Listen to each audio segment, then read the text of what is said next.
ਵੱਡੇ ਭਾਜੀ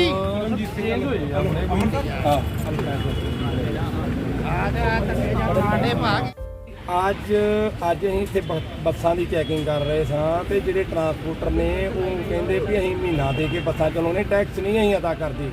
ਉਹ ਕੇਸ ਦੀ ਇਨਕੁਆਇਰੀ ਤੁਹਾਨੂੰ ਦੇਣੀ ਆ ਵੀ ਜੇ ਕੋਈ ਦੋਸ਼ੀ ਉਹ 'ਚ ਮੁਲਾਜ਼ਮ ਆ ਉਹ ਮੁਲਾਜ਼ਮ ਤੇ ਕਾਰਵਾਈ ਹੋਵੇ, ਨਾਲ ਜਿਹੜੇ ਬੱਸਾਂ ਵਾਲੇ ਦੋਸ਼ੀ ਜਿਹੜੇ ਟੈਕਸ ਚੋਰੀ ਕਰਦੇ ਆ ਉਹਨਾਂ ਤੋਂ ਟੈਕਸ ਤਰਾਇਆ ਜਾਵੇ।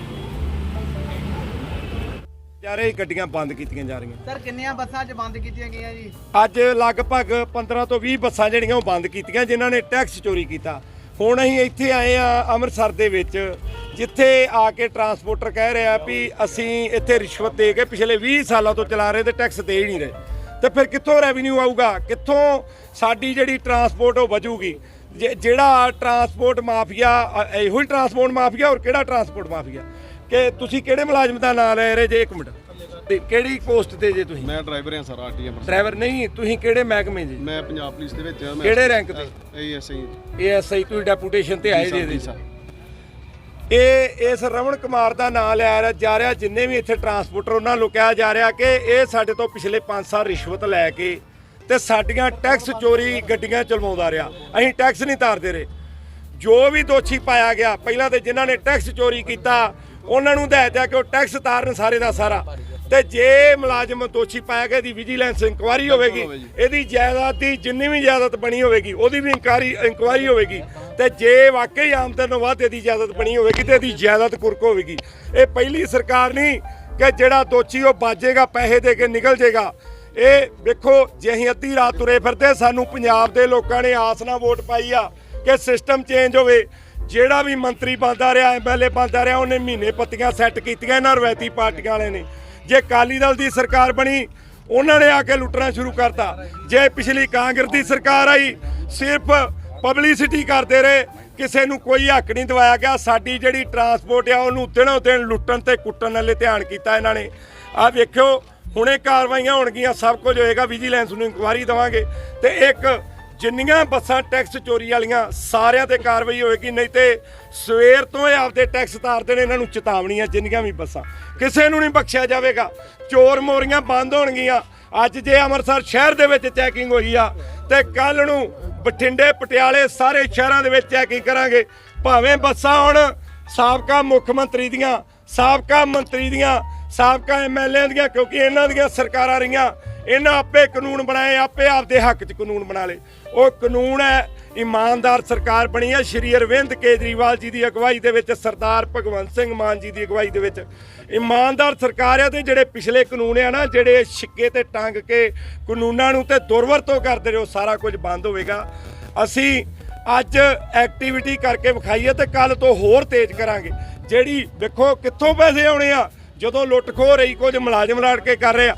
ਮੈਂ ਪਹਿਲਾਂ ਹੀ ਕਿਹਾ ਸੀ ਕਿ ਕੁਝ ਕਾਲੀਆਂ ਭੇਡਾਂ ਸਾਡੇ ਮਹਿਕਮੇ ਦੇ ਵਿੱਚ ਵੀ ਹੈਗੀਆਂ, ਤੋਂ ਲੈ ਕੇ ਥੱਲੇ ਤੱਕ ਪਰਤਾਂ ਖੁੱਲਣਗੀਆਂ। ਇਹ ਕੌਣ ਦੋਸ਼ੀ ਆ, ਸਾਰੀਆਂ ਪਰਤਾਂ ਖੁੱਲਣਗੀਆਂ। ਮੈਂ ਖੁਦ ਕਹਿੰਦੇ ਆ ਵੀ ਮਹਿਕਮੇ ਦੇ ਵਿੱਚ ਕਾਲੀਆਂ ਭੇਡਾਂ ਰਲੀਆਂ।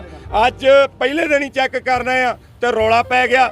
ਇਹ ਟਰਾਂਸਪੋਰਟਰ ਕਹਿਣ ਲੱਗ ਪਏ ਵੀ ਅਸੀਂ ਪੈਸੇ ਦਿੰਦੇ ਇਹਨਾਂ ਨੂੰ ਤੇ ਫੇਰ ਸਾਡੀਆਂ ਬੱਸਾਂ ਚੱਲਦੀਆਂ, ਅਸੀਂ ਟੈਕਸ ਨਹੀਂ ਤਾਰਦੇ। ਤੇ ਜੇ ਵੇਖੋ, ਇੰਨੇ ਬੇਖੌਫ ਹੋ ਕੇ ਟਰਾਂਸਪੋਰਟਰ ਤੇ ਜਿਹੜੇ ਸਾਡੇ ਮੁਲਾਜ਼ਮ ਨੇ ਉਹ ਸਰਕਾਰ ਦਾ ਖਜ਼ਾਨਾ ਚੋਰੀ ਕਰ ਰਹੇ ਆ। ਵੇਖੋ ਕਿਹੜਾ ਸਮਾਂ ਚੱਲ ਰਿਹਾ, ਕਿਹੜਾ ਯੁੱਗ ਚੱਲ ਰਿਹਾ ਤੇ ਕੀ ਕੁਝ ਕਰ ਰਹੇ ਆ। ਪਰ ਉਹਨਾਂ ਵੱਲੋਂ ਆਖਿਆ ਗਿਆ ਕਿ 7 ਦਿਨ ਦੀ ਕਾਰਵਾਈ ਹੁੰਦੀ, ਬਾਅਦ ਫਿਰ ਉਹੀ ਧੰਦਾ ਸ਼ੁਰੂ। ਕੋਈ 7 ਦਿਨ ਦੀ ਕਾਰਵਾਈ ਨਹੀਂ ਹੋਏਗੀ। ਮੈਂ ਪਹਿਲਾਂ ਹੀ ਕਹਿ ਚੁੱਕਾ, ਵਿਜੀਲੈਂਸ ਇਨਕੁਆਇਰੀ ਹੋਏਗੀ। ਜੇ ਆਮਦਨ ਤੋਂ ਬਾਅਦ ਇਸ ਮੁਲਾਜ਼ਮ ਨੇ ਜਾਇਦਾਦ ਬਣਾਈ ਹੋਏ, ਉਹਦੀ ਜਾਇਦਾਦ ਕੁਰਕ ਹੋਵੇਗੀ। ਉਹਨਾਂ ਦੇ ਨਾਲ ਜਿਹੜੇ ਹੋਰ ਅਧਿਕਾਰੀ ਸਾਹਮਣੇ ਹੋਣਗੇ, ਉਹਨਾਂ ਤੇ ਵੀ ਕਾਰਵਾਈ ਕੀਤੀ ਜਾਵੇਗੀ। ਬਿਲਕੁਲ ਕਾਰਵਾਈ ਹੋਏਗੀ। ਜੋ ਵੀ ਦੋਸ਼ੀ ਪਾਇਆ ਜਾਵੇਗਾ, ਹਰੇਕ ਤੇ ਕਾਰਵਾਈ ਹੋਵੇਗੀ।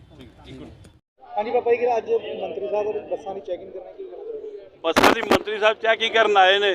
ਕੁਝ ਲੋਕਾਂ ਨੇ ਆਰਟੀਓ ਡਰਾਈਵਰ ਦੇ ਉੱਪਰ ਲੱਛਣ ਲਾਤੇ ਕਿ ਆਰਟੀਓ ਅੰਮ੍ਰਿਤਸਰ ਦਾ ਜਿਹੜਾ ਡਰਾਈਵਰ ਹੈ ਉਹ ਸਾਰੇ ਕੋ ਮਹੀਨੇ ਖੜਦਾ ਹੈ, ਲੇਕਿਨ ਸਾਹਮਣੇ ਹੋ ਕੇ ਬੋਲਣ ਵਾਲਾ ਕੋਈ ਨਹੀਂ ਕਿ ਮੇਰੇ ਕੋ ਖੜਦਾ। ਸਬੂਤ ਦੇਵੇ। ਮੈਂ ਕੋਈ ਕਿਸੇ ਦੇ ਹੱਕ 'ਚ ਨਹੀਂ ਬੋਲ ਰਿਹਾ, ਲੇਕਿਨ ਜਿਹੜੀ ਧਾਂਦਲੀ ਚੱਲ ਰਹੀ ਹੈ ਉੱਪਰ ਤੋਂ ਲੈ ਕੇ ਥੱਲੇ ਤੱਕ ਆ ਰਹੀ ਹੈ। ਥੱਲਿਓ ਪੈਸਾ ਉੱਪਰ ਤੱਕ ਜਾਂਦਾ ਤੇ ਫਿਰ ਥੱਲੇ ਵਾਪਸ ਆਉਂਦਾ। ਉਹ ਸਿਸਟਮ ਨੂੰ ਵੇਖ ਮੰਤਰੀ ਸੰਤਰੀ ਇਹ ਕਿਉਂ ਨਹੀਂ ਸੋਚਦੇ ਕਿ ਚੋਰੀ ਹੋ ਕਿਉਂ ਕਰੀ, ਇਹਦਾ ਕਾਰਨ ਕੀ ਹੈ, ਇਹਨੂੰ ਰੋਕਣਾ ਕਿਸ ਤਰ੍ਹਾਂ। ਤੁਸੀਂ ਸਲੀਪਰ ਕੋਚ ਪਾਸ ਕਰੋ। ਕਿਉਂ ਲੋਕੀ ਦੂਜੀਆਂ ਸਟੇਟਾਂ 'ਚੋਂ ਸਲੀਪਰ ਪਾਸ ਕਰਵਾਉਂਦੇ ਨੇ, ਕਿਉਂ ਲੋਕੀ ਦੂਜੀਆਂ ਸਟੇਟਾਂ 'ਚੋਂ ਬੱਸਾਂ ਪਾਸ ਕਰਵਾਉਂਦੇ ਨੇ? ਉਹਦਾ ਕਾਰਨ ਹੈ ਕਿਉਂਕਿ ਤੁਸੀਂ ਟੈਕਸ ਇੰਨਾ ਕੁ ਰੱਖ ਛੱਡਿਆ ਕਿ ਲੋਕੀ ਪਾਸ ਕਰਵਾਉਣ ਨਾ ਤਾਂ ਸਾਨੂੰ ਵੀ ਨਾ ਦੇਣ। ਇਹ ਤੁਹਾਡੇ ਹੀ ਕਾਲੇ ਕਾਰਨਾਮੇ ਨੇ ਜਿਹੜੇ ਲੋਕੀ ਸਹਿੰਦੇ ਪਏ ਨੇ, ਕਰਦੇ ਪਏ ਨੇ। ਲੇਕਿਨ ਚਲੋ ਆਪ ਦੀ ਸਰਕਾਰ ਆਈ ਹੈ, ਮਸਲਾ ਸੁਲਝ ਜਾਵੇ ਤੇ ਅੱਛੀ ਗੱਲ ਹੈ, ਨਹੀਂ ਤਾਂ ਫਿਰ ਜੋ ਹਾਲਾਤ ਪੈਦਾ ਹੋਣਗੇ ਵੇਖੀ ਜਾਣਗੇ। ਕਿਉਂਕਿ ਲੋਕ ਦੇ ਅੱਗੇ ਹੀ ਭੁੱਖੇ ਮਰਦੇ ਪਏ ਨੇ। ਡੀਜ਼ਲ 100 ਰੁਪਏ ਨੂੰ ਚਲਾ ਗਿਆ, ਪੈਟਰੋਲ 200 ਰੁਪਏ ਨੂੰ, 150 ਰੁਪਏ ਨੂੰ ਚਲਾ ਗਿਆ। ਹਾਲਾਤ ਤਾਂ ਵਿਗੜ ਰਹੇ ਨੇ, ਵੱਧ ਤੋਂ ਬੱਤਰ ਹੋ ਰਹੇ ਨੇ। ਇਹਨਾਂ ਕੋਲ ਸੰਭਾਲਿਆ ਨਹੀਂ ਜਾਂਦੇ। ਲੇਕਿਨ ਇਹ ਰੋਡ ਦੇ ਉੱਪਰ ਚੱਲਣ ਵਾਲੀਆਂ ਗੱਡੀਆਂ ਨੂੰ ਰਾਜਸਥਾਨ ਤੋਂ ਵੇਖ ਲਓ ਕਿੰਨੀਆਂ ਬੱਸਾਂ ਆਉਂਦੀਆਂ ਤੇ ਕਿੰਨੀਆਂ ਜੰਮੂ ਕਸ਼ਮੀਰ 'ਚ ਜਾਂਦੀਆਂ। ਲਖਨਪੁਰ ਜਾ ਕੇ ਚੈੱਕ ਕਰ ਲਓ ਕਿੰਨੀਆਂ ਗੱਡੀਆਂ ਕਰੋਸ ਹੋਈਆਂ। 1 ਤੋਂ ਲੈ ਕੇ 100 ਤੱਕ ਗੱਡੀ ਨੇ ਟੈਕਸ ਪੇ ਕੀਤਾ। ਪੰਜਾਬ 'ਚ ਕਿਉਂ ਨਹੀਂ ਟੈਕਸ ਪੇ ਕਰਦੀ? ਕਿਉਂਕਿ ਪੰਜਾਬ ਦਾ ਟੈਕਸ ਤੁਸੀਂ 5000 ਰੁਪਇਆ 24 ਘੰਟੇ ਦਾ ਕਰਤਾ, ਜਦ ਕਿ ਜੰਮੂ ਕਸ਼ਮੀਰ ਦੇ ਵਿੱਚ 2000 ਰੁਪਇਆ ਟੈਕਸ ਲੈ ਰਹੇ ਨੇ। ਕਿੰਨਾ ਫਰਕ ਹੈ? ਹਰਿਆਣੇ ਦੇ ਵਿੱਚ 3000 ਰੁਪਇਆ ਟੈਕਸ ਲੈ ਰਹੇ ਨੇ, ਰਾਜਸਥਾਨ ਦੇ ਵਿੱਚ 3700 ਰੁਪਇਆ 7 ਦਿਨ ਦਾ ਟੈਕਸ ਲੈ ਰਹੇ ਨੇ। ਪੰਜਾਬ ਕੱਲਾ 24 ਘੰਟੇ ਦਾ 5000 ਰੁਪਇਆ ਟੈਕਸ ਲੈ ਰਿਹਾ, ਜੋ ਕਿਸੇ ਵੀ ਖਾਤੇ 'ਚ ਨਹੀਂ ਆਉਂਦਾ। ਜਾਂ ਤਾਂ ਸਵਾਰੀਆਂ ਦੀ ਗਰਦਨ ਲਾਈ ਜਾਵੇ, ਉਹਨਾਂ ਕੋਲ ਪੈਸੇ ਵੱਧ ਟੈਕਸ ਕਿਰਾਏ ਵਸੂਲੇ ਜਾਣ ਤੇ ਸਿਸਟਮ ਹੋਵੇ, ਤੇ ਨਹੀਂ ਤੇ ਫਿਰ 2 ਨੰਬਰ 'ਚ ਬੱਸਾਂ ਚੱਲਣਗੀਆਂ ਜਿਹੜੇ ਮਹੀਨੇ ਤੁਹਾਡੇ ਘਰਾਂ 'ਚ ਵੀ ਪਹੁੰਚ ਰਹੇ ਨੇ। ਚੋਰੀ ਹੁੰਦੀ ਕਿਉਂ? ਚੋਰੀ ਇਹੋ ਕਾਰਨ ਹੈ ਕਿ ਟੈਕਸ ਜ਼ਿਆਦਾ ਹੈ ਪੰਜਾਬ ਦੇ ਵਿੱਚ, ਔਰ ਮੰਤਰੀ ਸੰਤਰੀਆਂ ਨੇ ਜਾਣ ਕੇ ਟੈਕਸ ਵਧਾਏ ਹੋਏ ਨੇ ਕਿ ਟੈਕਸ ਵਧਣਗੇ, ਇਹ ਟੈਕਸ ਪੇ ਨਹੀਂ ਕਰਨਗੇ ਤੇ 50-50 ਦੇ ਸੌਦਾ ਹੋ ਜਾਂਦਾ। ਇਹ ਸਿਸਟਮ ਹੈ। ਇੱਕ ਸਾਈਡ ਦੇ ਮੰਤਰੀ ਇਦਾਂ ਦੀਆਂ ਰੇਟ ਮਾਰਦੇ ਤੇ ਦੂਸਰੀ ਸਾਈਡ ਆਪਣੇ ਵਾਅਦੇ ਨਹੀਂ ਪੂਰੇ ਕਰਦੇ ਪਏ। ਵਾਅਦੇ ਕਿੱਥੇ ਪੂਰੇ ਹੋ ਰਹੇ ਨੇ? ਕਿਹੜੀ ਬਿਜਲੀ ਮਾਫ ਕਰਤੀ ਆਪ ਸਰਕਾਰ ਨੇ? ਕਿਹੜੀ ਬਿਜਲੀ ਮਾਫ ਕੀਤੀ? ਲੋਕ ਤੇ ਰੋ ਰਹੇ ਨੇ, ਤਰਾਈ ਹੋ ਰਹੀ ਹੈ। ਲੇਕਿਨ ਫਰਕ ਕਿਸੇ ਨੂੰ ਨਹੀਂ ਹੈਗਾ। ਜਿੰਨੇ ਮਰਜ਼ੀ ਮੰਤਰੀ ਆ ਜਾਣ, ਜਿੰਨੇ ਮਰਜ਼ੀ ਸੰਤਰੀ ਆ ਜਾਣ, ਜਿੰਨੀ ਦੇਰ ਪਾਰਟਨਰਾਂ ਦੇ ਉੱਪਰ ਬੈਠੇ ਹੋਏ ਡਾਕੂਆਂ ਨੂੰ ਨਹੀਂ ਕਬਜ਼ੇ 'ਚ ਲਿੱਤਾ ਜਾਂਦਾ ਜਾਂ ਜਿਹੜੇ ਟੈਕਸ ਵਧਾਏ ਗਏ ਨੇ ਉਹ ਟੈਕਸ ਨਹੀਂ ਘਟਾਏ ਜਾਂਦੇ, ਉਨੀ ਦੇਰ ਕੁਛ ਨਹੀਂ ਹੋ ਸਕਦਾ। ਕਿੰਨੇ ਕੁ ਦਿਨ ਮੰਤਰੀ ਸਾਹਿਬ ਸੜਕ 'ਤੇ ਫਿਰ ਲੈਣਗੇ ਤੇ ਕਿੰਨੇ ਕੁ ਦਿਨ ਆਰਟੀਓ ਸਾਹਿਬ ਸੜਕ 'ਤੇ ਫਿਰ ਲੈਣਗੇ। ਐਂਡ ਤੇ ਘਰ ਸੌਣਗੇ ਹੀ, ਉਸ ਤੋਂ ਬਾਅਦ ਗੱਡੀਆਂ ਚੱਲਣਗੀਆਂ। ਹਰ ਇੱਕ ਬੰਦੇ ਨੇ ਆਪਣੇ ਤਰੀਕੇ ਰੱਖੇ ਨੇ। ਚੋਰੀ ਰੁਕੇਗੀ ਤਾਂ ਹੀ ਰੁਕੇਗੀ ਜੇ ਟੈਕਸ ਘਟੇਗਾ। ਟੈਕਸ ਘਟੇਗਾ ਤੇ ਪੰਜਾਬ ਦਾ ਰੈਵਨਿਊ ਵਧੇਗਾ, ਪੰਜਾਬ ਦਾ ਰੈਵਨਿਊ ਵਧੇਗਾ ਤੇ ਸਾਰਾ ਬਹਾਲ ਹੋ ਜਾਏਗਾ, ਸਿਸਟਮ ਵਧੀਆ ਹੋ ਜਾਏਗਾ। ਲੱਗਦਾ ਕਿ ਇਹਦਾ ਹਿੱਸਾ ਰਕਮ ਦਾ ਵੱਡਾ ਹਿੱਸਾ ਮੰਤਰੀ ਤੱਕ। ਬਿਲਕੁਲ ਜਿਹੜਾ ਇਲੈਕਸ਼ਨ ਲੜ ਕੇ 2-2 4-4 5-5 ਕਰੋੜ ਰੁਪਇਆ ਖਰਚ ਕਰਕੇ ਆ ਰਿਹਾ, ਉਹ ਕਾਹਦੇ ਵਾਸਤੇ ਆ ਰਿਹਾ? ਇਹਨਾਂ ਨੇ ਬਿਜ਼ਨਸ ਬਣਾ ਰੱਖਿਆ। ਜਿਹੜੇ ਲੀਡਰ ਬਿਨਾਂ ਪੈਸੇ ਤੋਂ ਇਲੈਕਸ਼ਨ ਜਿੱਤਦੇ ਨੇ ਉਹ ਕਦੀ ਵੀ ਪੈਸਾ ਨਹੀਂ ਮੰਗਣਗੇ। ਲੱਗਦਾ ਕਿ ਆਮ ਪਾਰਟੀ ਜਿਹੜੀ ਕੁਝ ਸੁਧਾਰ ਲਿਆਵੇਗੀ ਇਸ ਵਿੱਚ। ਦੇਖੋ ਜਿਸ ਤਰ੍ਹਾਂ ਲੱਗੇ ਨੇ, ਜੇ ਟੈਕਸ ਵਾਲੇ ਜਿਹੜਾ ਤਰੀਕਾ ਇਹਨਾਂ ਨੇ ਅਪਣਾਇਆ, ਇਹ ਤਰੀਕੇ ਨਾਲ ਸੁਧਾਰ ਨਹੀਂ ਹੋਣਾ, ਇਹਨਾਂ ਸਗੋਂ ਵਿਗਾੜ ਹੋ ਜਾਏਗਾ, ਸਿਸਟਮ ਖਰਾਬ ਹੋਏਗਾ। ਇਹਨਾਂ ਨੂੰ ਚਾਹੀਦਾ ਆਪਣੇ ਸਿਸਟਮ ਨੂੰ ਠੀਕ ਕਰਨ, ਟੈਕਸ ਪ੍ਰਣਾਲੀ ਨੂੰ ਠੀਕ ਕਰਨ, ਉਹਦੇ ਦਰਮਿਆਨ ਫੇਰ ਵੇਖਣ ਕਿ ਕਿੰਨਾ ਟੈਕਸ ਵਸੂਲ ਹੁੰਦਾ। ਯਾਰ ਤੁਸੀਂ ਵੇਖੋ 24 ਘੰਟੇ ਕਿੰਨੇ ਕਿਲੋਮੀਟਰ ਹੈ ਪੰਜਾਬ? ਮੇਰੇ ਖਿਆਲ 'ਚ ਇੱਥੋਂ ਲੈ ਲਓ ਤੁਸੀਂ ਤੇ 200 ਕਿਲੋਮੀਟਰ ਦੇ ਹਰਿਆਣਾ ਸ਼ੁਰੂ ਹੋ ਜਾਂਦਾ, 100 ਕਿਲੋਮੀਟਰ ਜੰਮੂ ਕਸ਼ਮੀਰ ਸ਼ੁਰੂ ਹੋ ਜਾਂਦਾ, 125-150 ਕਿਲੋਮੀਟਰ ਰਾਜਸਥਾਨ ਸ਼ੁਰੂ। ਇੰਨੇ ਦਾਇਰੇ ਦੇ ਵਿੱਚ ਬੱਸ ਕਿੰਨੀ ਕੁ ਫੇਰ ਲੇਗੀ? ਔਰ ਕਿੰਨਾ ਕੁ ਪੈਸੰਜਰ ਹੈ? 5000 ਰੁਪਈਆ 24 ਘੰਟੇ ਦਾ ਟੈਕਸ ਦੇਣਾ ਚੁੱਭਦਾ ਹੈ ਹਰ ਟਰਾਂਸਪੋਰਟਰ ਨੂੰ, ਕੋਈ ਵੀ ਹੋਵੇ। ਤੁਹਾਡੀ ਅੱਜ ਟਰਾਂਸਪੋਰਟ ਮਿਨਿਸਟਰ ਦਾ ਕੀ ਮੰਗ ਹੈ? ਮੈਂ ਟਰਾਂਸਪੋਰਟ ਮੰਤਰੀ ਕੋਲੋਂ ਇਹੋ ਮੰਗ ਕਰ ਰਿਹਾ, ਪੰਜਾਬ ਸਰਕਾਰ ਕੋਲ ਮੰਗ ਕਰ ਰਿਹਾ ਕਿ ਤੁਸੀਂ ਪਹਿਲਾਂ ਤੇ ਆਪਣੀ ਟੈਕਸ ਪ੍ਰਣਾਲੀ ਸਹੀ ਕਰੋ। ਆ ਸਲੀਪਰ ਕੋਚ ਜਿਹੜੇ ਹੈਗੇ ਨੇ ਪਾਸਿੰਗ ਕਰੋ, ਜੋ ਹਰਿਆਣਾ ਵੀ ਪਾਸ ਕਰ ਰਿਹਾ, ਜੰਮੂ ਕਸ਼ਮੀਰ ਵੀ ਪਾਸ ਕਰ ਰਿਹਾ, ਉੱਤਰਾਖੰਡ, ਹਿਮਾਚਲ ਸਾਰੇ ਹੀ ਪਾਸ ਕਰ ਰਹੇ ਨੇ। ਤੇ ਪੰਜਾਬ ਨੂੰ ਕੀ ਪ੍ਰੋਬਲਮ ਹੈ, ਕਿਉਂ ਨਹੀਂ ਪਾਸ ਕਰ ਰਿਹਾ? ਬਾਦਲ ਸਾਹਿਬ ਨੇ ਰੋਕਿਆ ਸੀਗਾ ਕਿ ਸਲੀਪਰ ਕੋਚ ਨਹੀਂ ਪਾਸ ਹੋਣਗੇ, ਕੋਈ ਸਾਡੀਆਂ ਸੜਕਾਂ ਇਹਨਾਂ ਦਾ ਵਜਨ ਸਹਿਣ ਜੋਗੀਆਂ ਨਹੀਂ ਹੈਗੀਆਂ। ਤੇ ਜਿਹੜੀਆਂ ਦੂਜੀਆਂ ਸਟੇਟਾਂ ਜੋ ਆ ਰਹੀਆਂ ਉਹ ਵੀ ਤਾਂ ਵਜਨ ਪੰਜਾਬ ਦੇ ਉੱਪਰ ਹੀ ਪੈ ਰਿਹਾ। ਇੱਕ ਕਾਰਨ ਸੀਗਾ ਆਪਣੀਆਂ ਗੱਡੀਆਂ ਨੂੰ ਚਲਾਉਣ ਵਾਸਤੇ ਉਹਨਾਂ ਨੇ ਸਿਸਟਮ ਕੀਤਾ ਸੀਗਾ, ਲੇਕਿਨ ਉਹ ਸਿਸਟਮ ਨੂੰ ਸੁਧਾਰਨ ਹੈ, ਲੋਕ ਟੈਕਸ ਨੂੰ ਸਹੀ ਕਰਨ।